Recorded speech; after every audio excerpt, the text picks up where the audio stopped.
In this video, I'm going to show you how to activate Venmo Credit Card. This is a step-by-step guide, so please follow along to get a better understanding.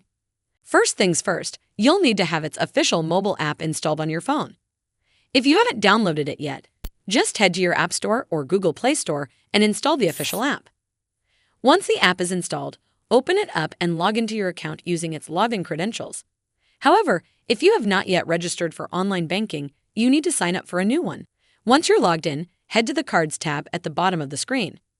This is where both the Venmo credit and debit cards are managed. You should see your new credit card listed there with a prompt saying Activate or Card Ready to Activate. Tap on that, and the app will guide you through a quick activation process. You'll be asked to confirm a few details, typically the last 4 digits of your Venmo credit card and the expiration date.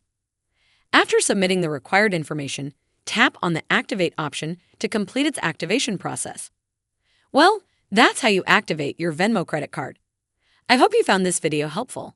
And if you did, make sure you give this video a super thanks by clicking on the heart icon to help support the channel, and don't forget to hit the subscribe button. We'll see you in the next one.